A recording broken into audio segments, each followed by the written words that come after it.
And I keep referring back to myself in the military because I was totally unprepared. Sure. Transitioning back into the civilian sector.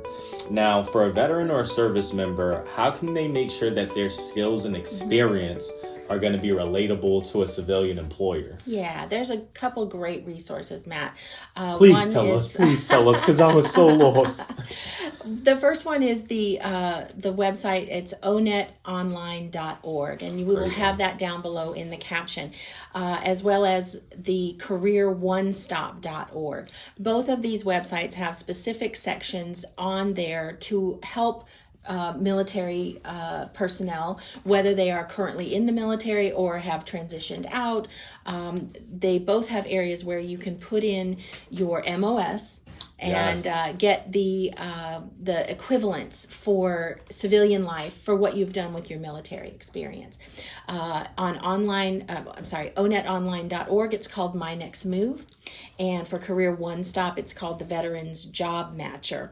Both will give you great information and skill sets and ideas for to take the skills that you have developed in the military through your military experience and give you an idea of different occupations in the civilian sectors that will match up with some of the skill sets that you've used. Yes, so, indeed. That's great resources. I do have a follow-up question now. Sure.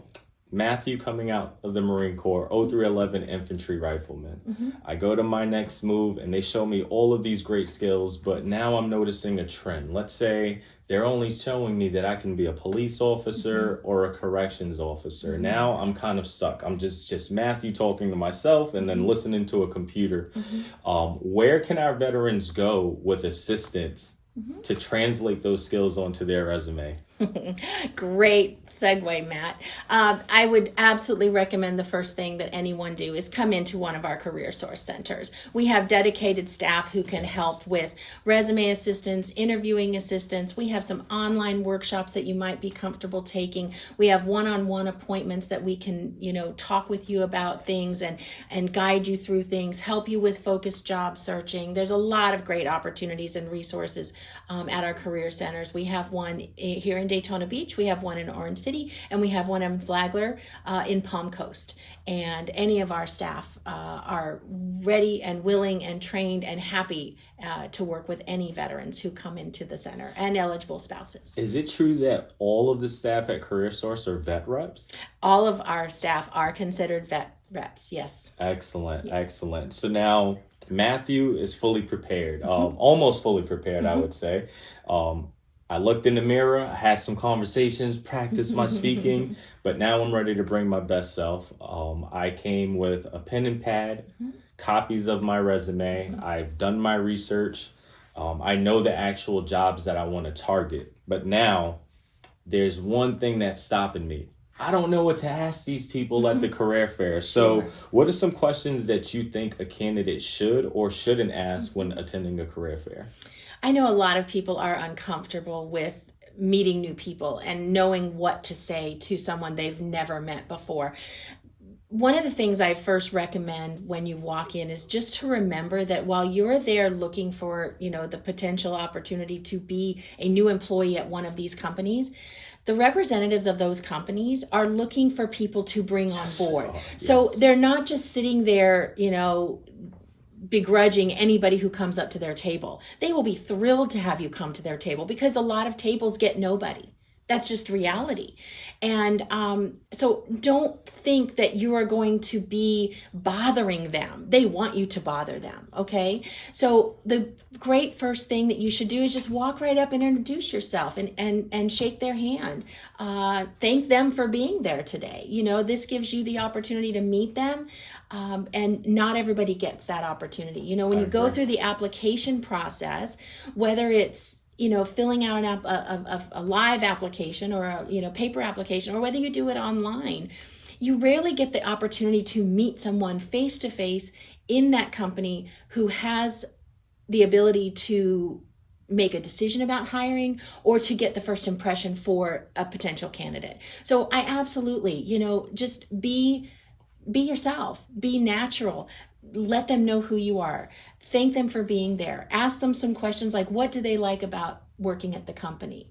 Interesting. Make sure that they know you've done your research. I know that on the website you've done this, or I've seen in a couple news press releases that you've, and then you can,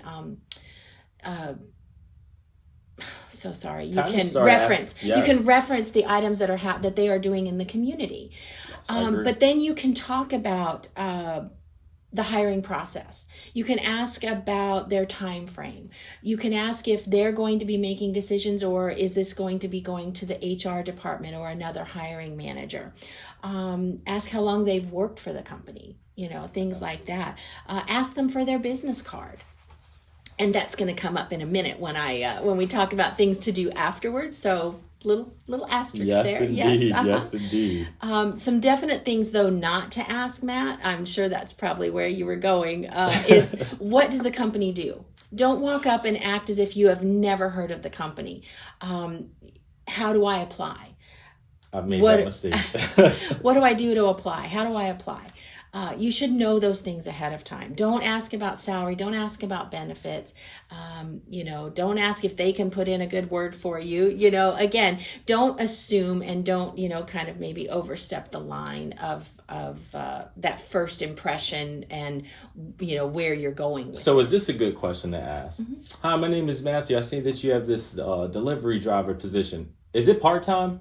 You should not ask that question. Okay. You should know that question, the answer to that question, before you even walk up to the table. What about this one? Hey, my name is Matthew Piguero. I see that you have a delivery driver position, part-time. I'm so interested. Just had a quick question. How many holidays do we get off for that? No, you shouldn't ask that. We shouldn't either. ask about the holiday? All right, all right. You shouldn't ask that either. And, there are times when there will be levity, and there will be times when there will be humor, and you can kind of joke back and forth. But just remember, they are like a sponge. The representatives of the companies are like sponges. They are soaking in everything that people say to them. They are watching you. They are watching when you leave their table and go to another table. So again, professionalism at every level. Shake their hand, thank them for being there, thank them for their time, and say, just remind them of why you stopped there in the first place. You didn't just stop there because it was the next stop on in the flow of the room. You stop there because you've been looking at their company for a while. You've been watching the hiring that they're doing at the positions that they're posting for, and you like what they do in the community. You like their mission. You like their focus. You like how they treat their employees, which seems to be pretty well, considering you've looked at their website and seen their pictures and checked their social media. Make them realize that you are not just any other candidate. Stand out. Yeah, you want to stand out for the positive. Yes, indeed. Absolutely. So now, after this career fair, I know that there are certain steps that we can probably take aside from more than likely applying for the job. I know with the way that we've transitioned over time, technology is way more involved than ever. So the days of paper applications seem to start to fade away. So besides applying for the job after the career fair, what are certain steps that you would suggest for a veteran or an eligible spouse to take after the career fair? Excellent question.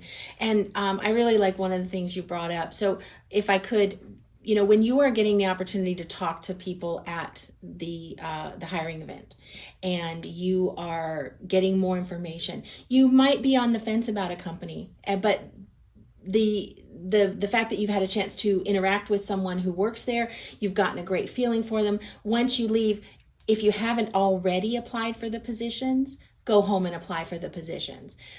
They'll, if you have to do it online, you'll do it online. If they have a paper application there at the event, you take the paper application, you fill it out at home, you take it back in, to the company, things like that.